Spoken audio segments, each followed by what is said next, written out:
Good evening and welcome to Gibson's Bookstore Remote. I am Elizabeth, the events coordinator at Gibson's Bookstore, and I am so pleased to welcome back to Gibson's, two Gibsons. You used to be in Gibson's all the time, and then you moved and betrayed us, but we are so pleased to be able to do this virtual event with you. Kat Howard, welcome. Thank you so much. It is lovely to be back, even if only virtually. So, your previous book, An Unkindness of Magicians. In a minute, I'm going to ask you to just give us like the barest summary of that, just so that there's context. Um, did very well. People loved it. You now have a follow-up, which I found very interesting because I feel like An Unkindness of Magicians, like you wrapped up the story. You didn't be like, here's the cliffhanger that you usually see, and then you're just like, surprise, there's more story. It's not like a trilogy. It's not tech. I don't think you set out for it to be a duology, or it's just you're like, hey, there's more story. So this is your new book, A Sleight of Shadows. I will also ask you to talk about why you chose to spell sleight the way you did, Sleight. Mhm. There's an extra vowel that I am not used to seeing in there. I am very curious about it. I'm glad I asked you how to pronounce it because I was like, is this a word I do not know? Um, but so excited to have you be here. So excited for A Sleight of Shadows. I read it. I loved it. Let's start at the beginning though. Give me the most skeleton of background for An Unkindness of Magicians, which is a story I was describing it. It sounds like The Princess Bride, but it's not. There's sword fights, there's revenge, there's betrayal. There are no rodents of unusual size. There is no true love in it, but it is revenge and magic. Um, and duels to the death at a cocktail party. Tell me just the barest bones for the people who are watching this later, what An Unkindness of Magicians is about. And Kindness of Magicians takes place in a New York City that is very, very like our own modern New York City, except there is a secret enclave of very wealthy and very powerful magicians who live there called the Unseen World. The magic happens all around, but they do not let the mundane people of New York know that this is happening. As the book opens, there is something called the Turning, which is a magical duel for power and prestige in the unseen world that usually happens about once every generation. This time it's happening a little early because there's some things going a little bit weird with magic. It starts out with civilized things like magical duels at cocktail parties and ends up with civilized things like duels to the death.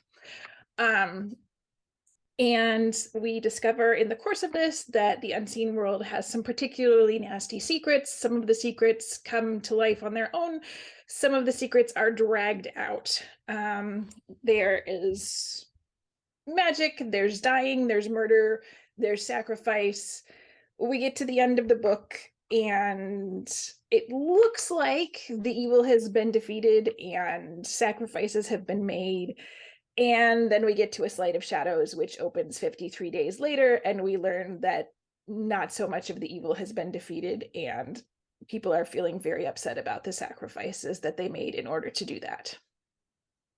That is a really excellent summary. I just want to say also, now that I have the opportunity to do so, that An Unkindness of Magicians is possibly the most amazing title ever. It sounds like a parliament of owls or a murder of crows, and it's like a group of wizards is an unkindness. Pretty much none of them are very nice people. I'm sure some of them are very nice. I'm sure some of them donate extensively to charity. I'm sure that they help little old ladies across the street and that they love puppies. But they're not good people. And it's not because they've intrinsically gone all twisty mustache, I'm going to be a villain. They're just people who power is corruptive, Mm-hmm. and not even corruptive of the soul, but as the saying goes, when you're used to privilege, equality feels like oppression. Um, so A Sleight of Shadows, uh, the people who used to have ease and power are upset that it is not so easy, that they are not as powerful as before, that things are hard now and they don't like it. And I'm trying very hard to be vague Yeah. and not spoil the book. But Oh, I think we can spoil as much as the cover copy gives away, like that doesn't count as spoilers. So part of the premise of Unkindness of Magicians was that magic has consequences, actual physical consequences. If you're going to cast a spell, it takes something out of you. Except the unseen world has figured out how to make it so other people pay those consequences so that they can have magic, do whatever they want, and it doesn't hurt them, but it certainly hurts other people. And so ending the House of Shadows was supposed to add the end quite this. quite literally hurts, like people screaming in pain, not just more abstract hurt, but Yeah. literal can kill people. People are sacrifices for this. So their ease and glitz and glamour is built upon willingly hurting other people. Yeah. Yeah. And basically looking away from it and pretending that it doesn't happen. There's a part of the inspiration for the first book was there's a quote in Peter S. Beagle's The Last Unicorn about how if you're going to do magic that's real magic, you can't cut out someone else's liver and expect that to pay the price for you. You have to be prepared to cut out your own liver and for it not to grow back. And I was thinking about that one day and was like, oh, but what if you could? Cat, I'm how dare. No, that's no cat, no. Um so this institution at the beginning of A Sleight of Shadows has been done away with, and now the wizards are all having to actually pay their own price, and they're unhappy about it. They're like, this was supposed to be easy and now I have a nosebleed and this is ridiculous. Let's go back to hurting other people for my ease. Yep. So this is all horrifying. Of course, the main character in the first book. The people who used to have tremendous power, like, let's go back to that. And everybody else is like, yes, please, let's. And then our main character and her friends is like, how about not? No. And she's trying to stop the rebuilding that is happening, because it's horrible. It's awful.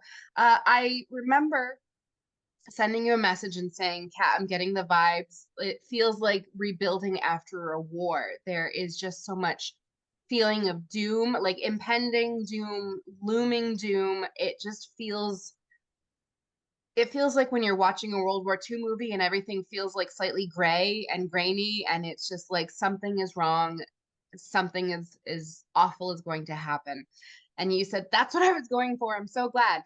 Um, I was going through and I was looking at all my notes that I was taking when I was reading this book, and it just very much feels like there's so many parallels in this book to our real world, where people want their power back, where people who believe that they should be allowed to do this, believe that they should be able to have this. It just very much reminds me, it very much reminded me of World War II, where people were like, but why shouldn't I? And well, they're not important. Was this an intentional parallel? Or, I mean, not necessarily World War II, but was this intentional? That Was it paralleling anything, or was I just getting too into it? Well, so I didn't the journey to writing Sleight of Shadows was a little bit tricky because it was not originally conceived. An Unkindness of Magicians was conceived as a standalone book. So you were right, that the things were tied up at the end. The difficulty there was two things. One was I really loved Sydney, the main character. I really loved her. I loved writing her. She was great to hang out with. I don't love hanging out in the unseen world. It's a mean place, but Sydney was great. And I felt really bad about how I left her at the end of the first book. And so I left there, like there's a tiny little door that I left open. I was like, well, maybe I'll go back just in case. I had started working on something else, whatever. And then early readers were like, so when's the sequel coming out? When do I get the next one? And we were like, sequel? What sequel? And then at the time that I was talking to my editor about possible next books, and I was like, would you like a sequel? And he was like, I will absolutely pay you money to write a sequel. And I was like, well, I like getting paid money for writing books. Let's do this. Um, Solid origin story if I ever heard one. Yes. right. The catch was I already had this book that was finished in print, like locked in. I couldn't go back and be like, well, let me put in this sneaky little thing so I'll look really smart in the second book, or let me set up this future plot line. I had a book, it was finished. So I was, working on the sequel and working on the sequel, and got to, and I decided, talking about current events, that what was going to happen was that there was going to be a magical plague of shadows that made it very, very hard for people to breathe in New Oh, York City. oh, that's a bit on the nose. Yeah, and I had a rough draft about the same time there was an actual plague that showed up really hard in New York City, and I was like, I cannot write this book. I cannot put this book out into the world. That book is done. Let's start over. Um, and so I didn't set out when I was writing this to write, an issue book or a modern day parallel book or an allegory or anything else. I mean, like, part of me loves that. I'm a medievalist. We love allegory, but like, it wasn't necessarily there. It was that feeling of being after a war. When I sat down to write it, and wound up, sitting back down with it. Okay, what do I start with? I started back with Sydney. I started with the reason that I wanted to write the sequel in the first place. And how does she feel? What happens when you upend the entire world, when you win, when you do the thing you set out to do? You made a bigger sacrifice than you thought you were going to have to. She was prepared to lose her life. She wasn't prepared to lose her magic. So she was dealing with that and dealing with how did that change her as a person, and what happened to that society. And so then as I thought about that, I knew two things. I knew that Sydney was angry, and that so is the unseen world. And so I Mm. had to put those, and then I put those things together, and that was kind of where it came from. So that feeling of the after the war, I really wanted this to be a book where some of the people would actually look at, what did we just go through, this turning where we killed each other for social power, for status, and we do this all the time. What kind of a society does that? What does it mean to live through that? What does it mean to say, okay, yeah, this is how we work out our things? We don't hold elections, we do murders, and things like that. With pizzazz. Murders With with pizzazz, pizzazz. it was really fun writing those scenes, but like, sitting down and saying, what kind of a person does that turn you into? What kind of a society does that turn you into? And again, what happens when things that were easy and fun and you didn't have to think about, you suddenly have to think about them, and how do people see that? How did people rationalize being a part of that for generations too? What does it do to you to have to look back and say, oh yeah, maybe these were no, they weren't bad ideas. If they were bad ideas, then we were bad people, and so putting all of that in the forefront was where this came from. I have in my notes that it felt like the attempt of the rise or reassertion of a corrupt government.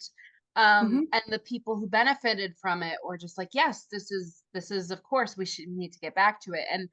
But and this is going to move into my next topic about sacrifice. When people were asked to make a fresh sacrifice, some of the people who had benefited were just like, ooh, um, not that we're not willing to, but are you willing to give us results, or are we just kind of sacrificing on the hope?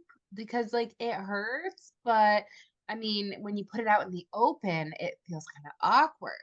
Um, which I love that you put that in there because I was reading the book like, what are they gonna do? What are they gonna do?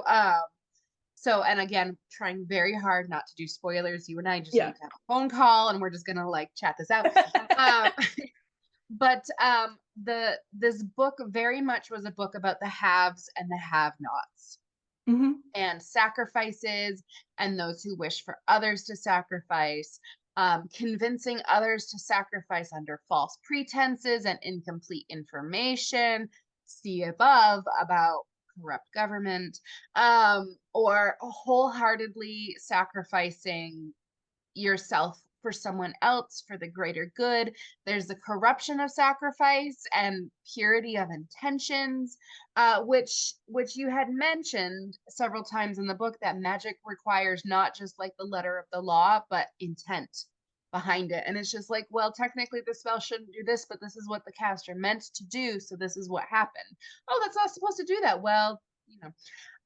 And then there was also a moment where people were willing to sacrifice again, but it was harder to do the Mhm. same sacrifice, because it's one thing to sacrifice and then another thing to sacrifice knowing how much it hurts on the other side, and to face it and say, I don't know if I'm brave enough to do it twice because it hurt so badly the first time. So I noticed this whole thread of sacrifice throughout the whole book. You were a professor of literature. You were are. Um, Tell me I'm not just imagining that there was this theme here, please. Were the curtains blue, or were the curtains, what did the curtains mean? There No, are no no, curtains. there Yeah. there are no curtains there, but there was a lot of sacrifice, and there was a lot of, because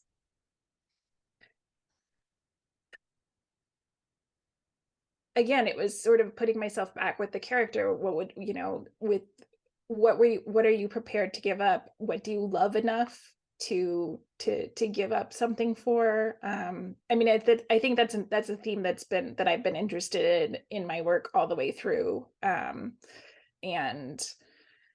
I grew up Catholic, and I did my doctoral dissertation on saints and holy women and that kind of sacrifice. And so it's just always been a thing. Like, this is very interesting to me. Why do people do this? Let's poke Mhm. at it.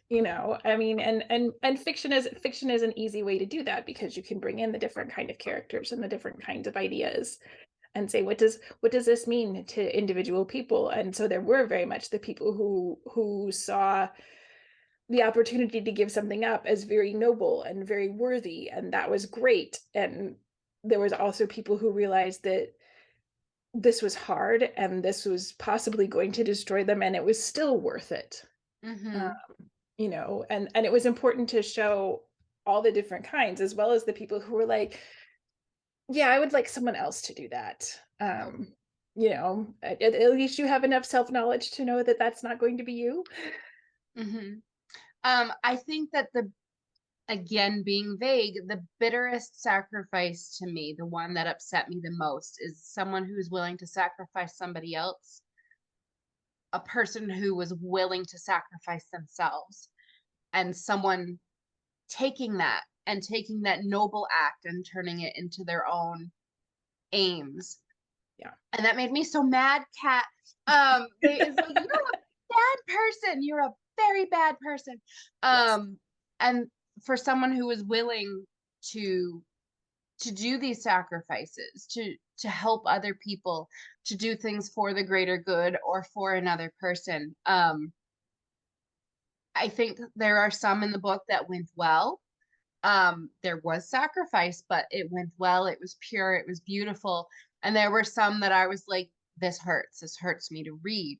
Um, and I think it's the feelings of betrayal Hmm. that make it hurt the most. Because it's like, I know in literature things are not fair, and nor in life. But it's just like, but that's unkind. There's that word again. Um, this is so hard to have this talk without being like, the time that that person did that thing. We have to be very vague. Um, but the thread of sacrifice all throughout tied together so neatly. Some of them were absolutely beautiful. Some of them, I think, not knowing what a sacrifice will be when you start out sometimes makes the sacrifice harder. In the first book, as you mentioned, Sydney was willing to give up her life, but she was very upset when her sacrifice check was cashed, so to speak. Yeah. And instead of taking her life, it took that which made her want to live. Yeah. And It that, took that and which. she really had to deal with that this time, because it's there's a scene at the end, actually, with the character, and I can talk about this without spoilers, but there's a scene where she's talking to a young person, Mia, who is a new magician, who's a new person in the unseen world. and talking about magic. And Mia asked her, when you lost your magic, when the end of unkindness of magicians happened, when you lost your magic, did you ever think, hey, I'm just going to blow this popsicle stand and go have a normal life someplace else? I don't want to see magicians or the unseen world or anything like that ever again. And Sydney's response kind of is, and we have to, timing wise, she lived in the House of Shadows almost her entire life. She has not been out in what we would consider the normal world for even a year at the end of this duology. She doesn't, and her response is basically, I never had that chance. I never knew how to be a normal person. I never knew how to have a normal life. That was never going to be an option for me. My choice was to stay here and try to get back to something that looked like my normal, even though my normal was a completely fucked up thing. I mean, she is aware that it is completely fucked up, but it is still the only normal thing she's ever learned. Normally, I ask if it's okay if I swear during these, and I forgot to No, ask that. we're good. We're good. Okay. Anybody who's watching an event about like wizards that murder each other during cocktail hour, like I'm pretty certain I'm not showing this to my 8-year-old. We're good. Okay. But yeah, and so that was, and that was a major realization, is like what her normal looks like is completely different from almost anyone else's normal. And so, she couldn't go back and say, I'm going to go try and, live someplace else. That was, and so part of what she wanted to do with the sacrifices that she made. And then she also says at one point, I hated all the choices, but I would make them again. I would Mm. absolutely do the same things again, because she wants someone like Mia to have different choices. She wants, at the bottom of this character, this is somebody who loves magic as a thing. Yep. She loves it, possibly more than she loves anything else. And so she wants it to exist, and she wants somebody like Mia to be able to have a normal world with it. Which is again a kind of sacrifice. Sydney is not so much concerned about herself. I mean, she is. She is concerned about herself. She would like Yeah. her life not to suck. Yeah. But there are some characters in the book who are like, well, that's a problem for future generations. And then there's people like Sydney who, while Mia is not her child, the goal of many people is that future generations and your children do not have the sufferings that you do. Yeah. So Sydney is more concerned with, again, people not needing to suffer like she did, rather than I would not like to suffer. Mhm. Which is why Sydney's willing to make these sacrifices. And I'm as soon as you said this, all these pieces are clicking in my head. I'm like, ha ha, these are the sacrifices that I was like, this hurts to read, but it is a good sacrifice. And the ones where I'm like, you're bad. Um, so okay, so we've talked about sacrifice. I do want to know why you chose to spell a sleight of shadows the way you did. Is there So meaning behind it, or is it just cool?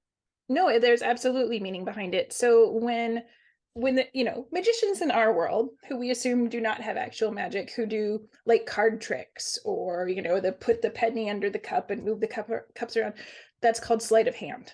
spelled like this, spelled Sleight, not like slate, like a tiny thing. And so this was, I wanted a magic word. I wanted to do another kind of collective noun thing. And so I have this idea, because there's a little bit of switching and look here, don't look here that goes on in the Mhm. course of the book. And so it became a sleight of shadows as that kind of magical reference. Excellent.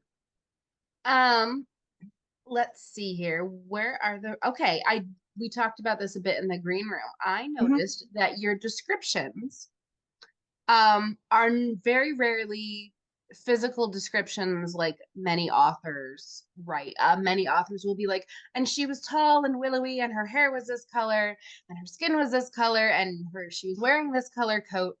Um, and your descriptions are not. Your descriptions are movement and feeling and sound. If I were to describe Sydney, I do not think I could. I imagine her hair is long, but it doesn't actually say. I don't even know if I remember her putting her hair up in a ponytail. I don't know. And you and I were talking about mental pictures. Many people, this blows everybody's mind when they learn about it. Some people have vivid mental pictures, some people do not, and everyone is surprised to learn that the other one exists. Um, this is, of course, there's a spectrum. Some people have literally, like, there's no mental picture. Some people, myself included, I don't have a visual mental picture, but I feel like I have a mental picture in movement and in emotion and sound, and color, but not necessarily like a picture in my head. And then there's people who are like, well, the apple has three speckles on it and there's a shine on this side and the color looks like this. And I'm like, I don't, it's an apple, it's, but the apple is crisp, and the apple is tart, and like there's moisture on it. I could feel the moisture. Your descriptions are somewhere around here, and I love it because as soon as someone describes a character to me, it's gone out of my head, and they're just like, I just described it. I'm like, nope, they're an outline. They're a character shaped. They're a character shaped outline. And you were saying that you are kind of similar, and that's why your descriptions are so emotionally powerful, at least to me. Yeah, so what we were talking, yeah, I am way more on the, like, there's just there's nothing there. Like, there's no mental image or anything like that. If I've seen someone already, like if someone were to ask me, what does your cat Maeve look like? I could describe my cat Maeve to you because I see my cat Maeve all the time, and so I know what she looks like. But if you were like, please describe to me, a random tabby cat, I would be like, well, soft, purrs, tail does this, like there Hmm. wouldn't it would like like I don't, it's just why I can't draw for anything. um so some of it is that, and so some, because when I'm imagining something new in my head, like the visual component is one of the last things that I consider, and I have to work to consider it. It's much more characterization by vibes. But the other reason is because when I was first, taking writing really seriously, one of my workshop instructors was a terrific, brilliant writer, Nalo Hopkinson. You should all be reading her books if you aren't already. She's amazing. The New Moon's Arms is my favorite, but she's great. And she said, one of the best ways to do description, if you're feeling stuck with description, or you really want to depth of a description on the page, or if you'd like to sort of describe emotional reactions to the audience that your character themselves is not ready to acknowledge yet, which was a lot of the people in these books. Um, put yourself in the character's body, right from the body. What do they feel like in that moment? Are they speaking very clearly, but inside their stomach is just clenched and roiling, and they're gutting it out and trying to get through this speech, but they look like everything is marvelous. So it's that kind of writer's training, I guess, that I draw on a lot, when I'm developing a character, because that visceral sense of description works really well for me.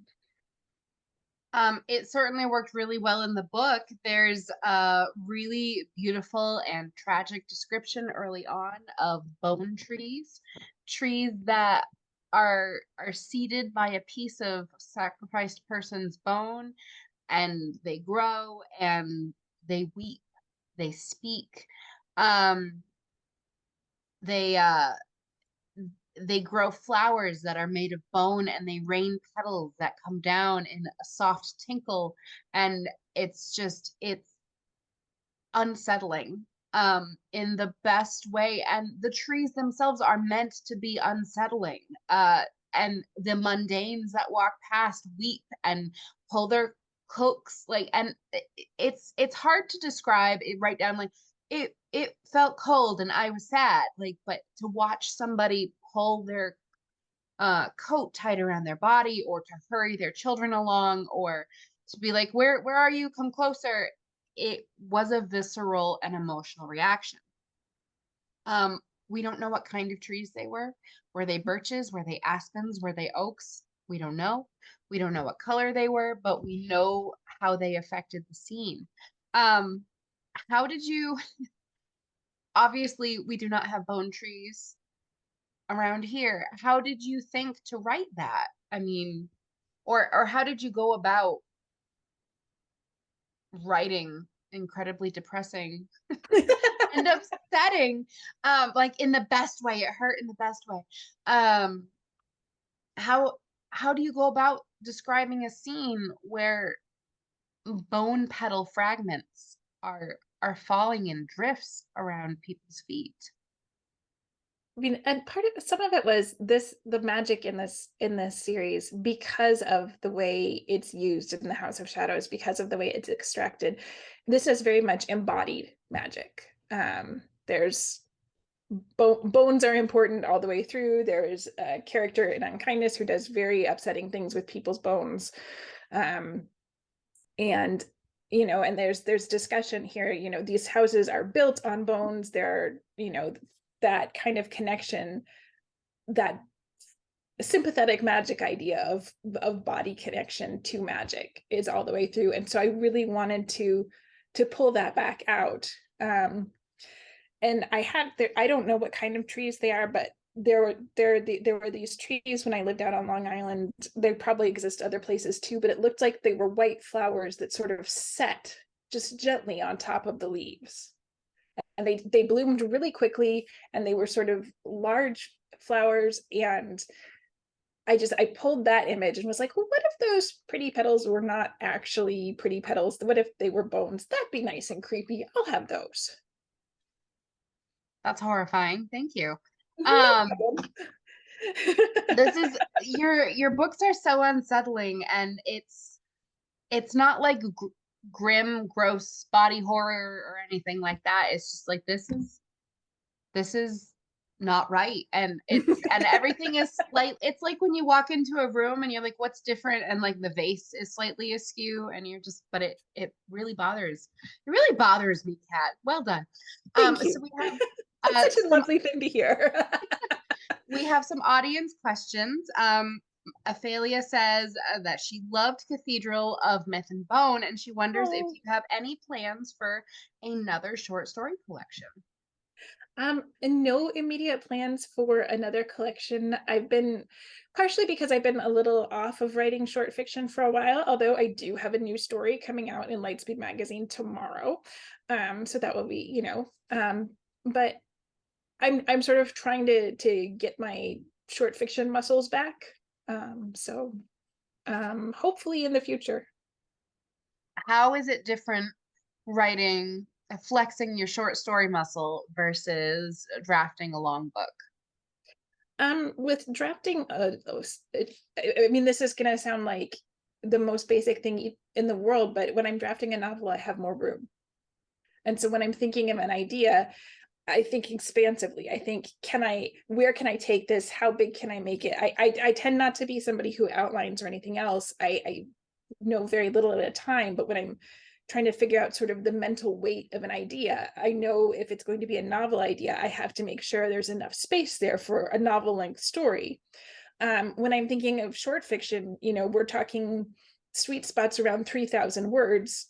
A novel's 60, 70, 80, 90,000 words. It's a slight difference of words. And so, there's a lot less I can do in 3,000 of them. And so I have to think, how do I focus this down? How do I sharpen this up? How do I put this under a microscope lens and make sure that there's enough story, but not too much of it? Okay. Liz, not me, uh, says, would you talk a little bit about your writing process for this book? What was the most difficult part? Everything was the most difficult part. This was, so there's the title of the David Foster Wallace essay, A Supposedly Fun Thing That I'm Never Doing Again.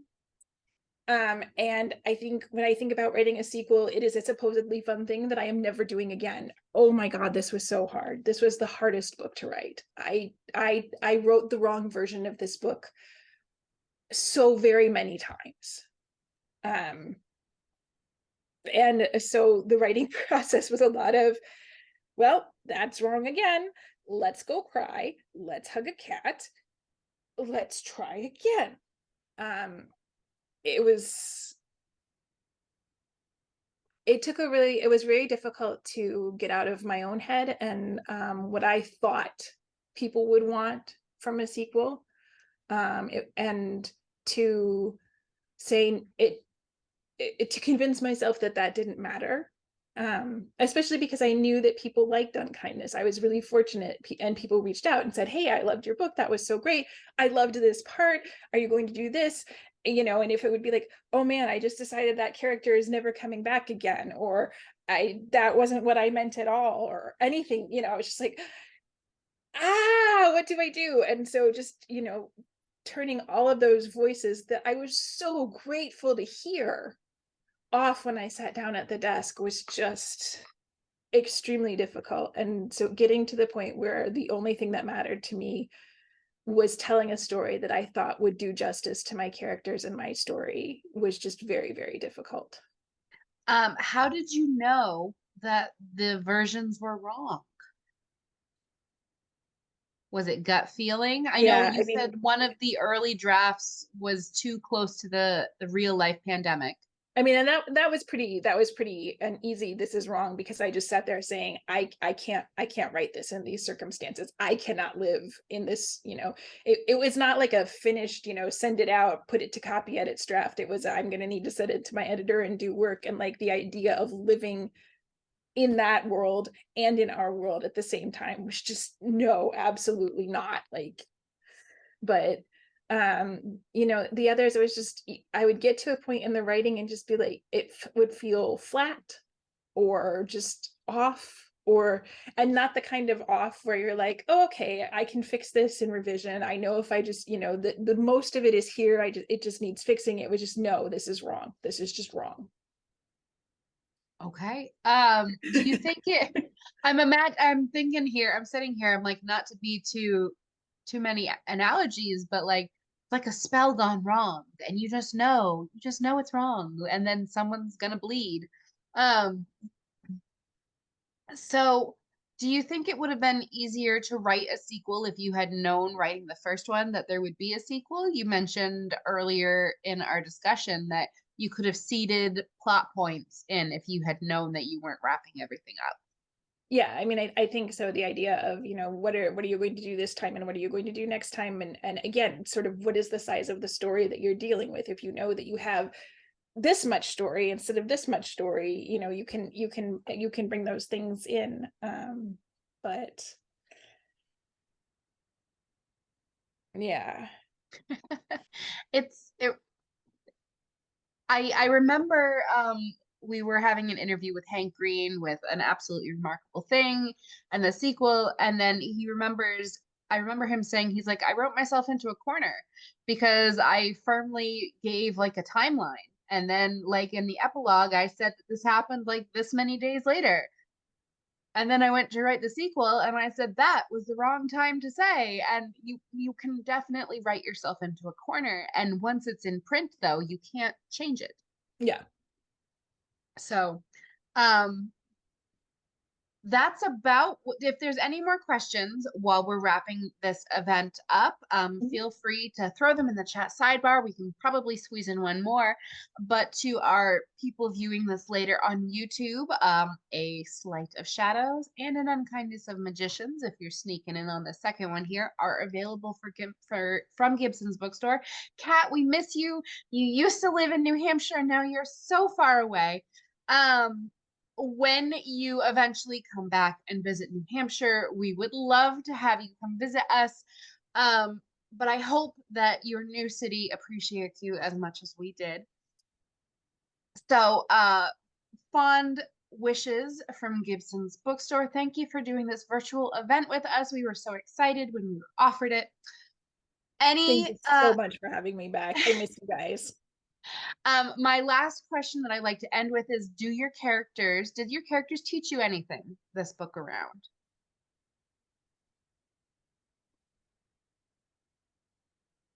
Perhaps even Laurent might have taught a good recipe, even I know, something, I was or like, if maybe if you don't. if you had shown me like that cinnamon roll recipe, I have the feeling that I like that those are like the platonic ideal of cinnamon rolls, and I have not found them in this world, and that would be useful. If I Or could conjure up something, it would definitely be that from the books. or don't stick your hands into dark places that you haven't thoroughly checked with a flashlight first, because like things tend to get bitey. Um, the characters can teach us things that we didn't know we needed to know. So thank you very much to our audience members tonight. Thank you to our friends watching this later on YouTube. Thank you for joining us. Kat, we miss you so much. Thank you for joining us tonight. You Have a good night, everybody. May, thank you so much.